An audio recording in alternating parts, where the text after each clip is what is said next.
કે શું આ વખતે દિલ્હી વિધાનસભાની ચૂંટણીમાં ચોથી વખત આમ આદમી પાર્ટી પોતાની સરકાર બનાવી શકશે કે પછી 27 વર્ષથી રાહ જોઈ રહેલી ભાજપ આ વખતે સત્તામાં આવે છે? નમસ્કાર. દિલ્હી વિધાનસભાની ચૂંટણી 5 ફેબ્રુઆરીના દિવસે છે અને બધા લોકો આ વાતની ચર્ચા કરી રહ્યા છે કે શું આ વખતે દિલ્હી વિધાનસભાની ચૂંટણીમાં ચોથી વખત આમ આદમી પાર્ટી પોતાની સરકાર બનાવી શકશે કે પછી 27 વર્ષથી રાહ જોઈ રહેલી ભાજપ આ વખતે સત્તામાં આવે છે? કોંગ્રેસનું કોઈ જગ્યાએ નામો નિશાન નથી. બે જ પાર્ટીની વાત ચાલે છે. ક્યાં તો દિલ્હીની અંદર આમ આદમી પાર્ટી ફરીથી સરકાર બનાવે અથવા તો ભાજપને 27 વર્ષ પછી દિલ્હીની સત્તા કબજે કરવાનો ચાન્સ મળી શકે છે. હવે એક સર્વે સામે આવ્યો છે જેની અંદર 3 મુદ્દાની અંદર એ બતાવવામાં આવ્યું છે કે દિલ્હીની અંદર સરકાર કોણ બનાવી શકે. એમાં થોડોક તમને હિન્ટ આપી દઉં કે ભાજપને થોડોક ફાયદો થઈ શકે એવું છે, એવી વાત આ સર્વેની અંદર સામે આવી રહી છે. તો આના વિશે હું તમારી સાથે વાત કરીશ. મારું નામ રાજેશ શાહ છે અને તમે જોઈ રહ્યા છો ગુજરાતના સૌથી મોટા ડિજિટલ ન્યૂઝ પ્લેટફોર્મ ખબર છે. ટાઈમ્સ નાઉ અને જેવીસી નો એક સર્વે સામે આવ્યો છે. એની અંદર 3 વાતોનું તારણ કાઢવામાં આવ્યું છે. પહેલું એ કે જો અરવિંદ કેજરીવાલે જે મહિલાઓ માટેની સ્કીમ મૂકેલી છે એવી સ્કીમ જો ભાજપ નહીં મૂકે તો શું થાય?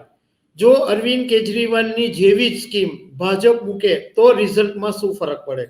અને ત્રીજું કે જો કોંગ્રેસ પોતાની યોજનાને વધારે મજબૂતાઈથી આગળ લાવે અને કોંગ્રેસ ના જો વોટ શેર વધે તો આખું ચિત્ર બદલાઈ શકે તેમ છે. એ આ સર્વેની અંદર વાત કરવામાં આવી છે.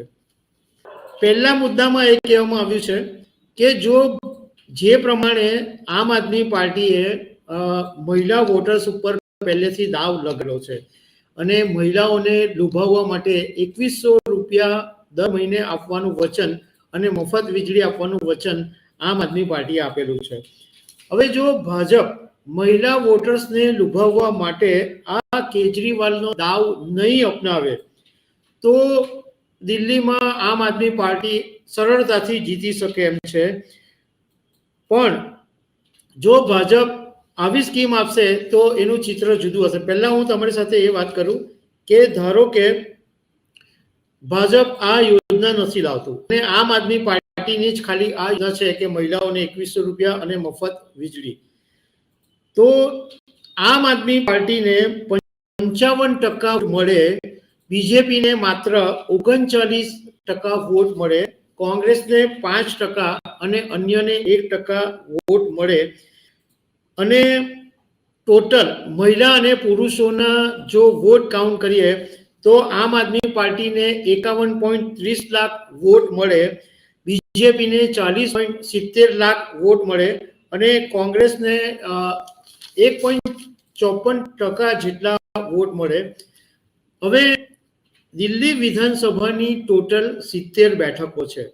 હવે પહેલા મુદ્દામાં જે પ્રમાણે કીધું કે ધારો કે ભાજપ કોઈ સ્કીમ નથી લાવતું અને માત્ર આમ આદમી પાર્ટીની સ્કીમ છે, તો આમ આદમી પાર્ટીને 56 થી 60 બેઠકો મળી શકે, બીજેપીને માત્ર 10 થી 14 બેઠકો મળે અને કોંગ્રેસ 0, કોંગ્રેસને એક પણ બેઠક નહીં મળે.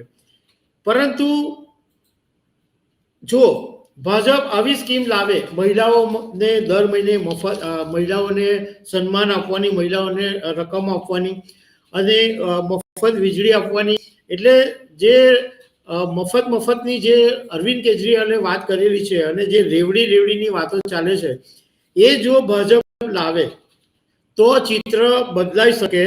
અને તો પછી આમ આદમી પાર્ટીને 47.37 લાખ વોટ મળે, ભાજપને 45.05 લાખ વોટ મળે, કોંગ્રેસને 6.16 લાખ વોટ મળે. અને સીટની વાત કરીએ તો ભાજપને આમ આદમી પાર્ટીને 33 થી 37 બેઠકો મળે, ભાજપને 33 થી 36 બેઠકો મળે અને કોંગ્રેસને 1 બેઠક મળી શકે.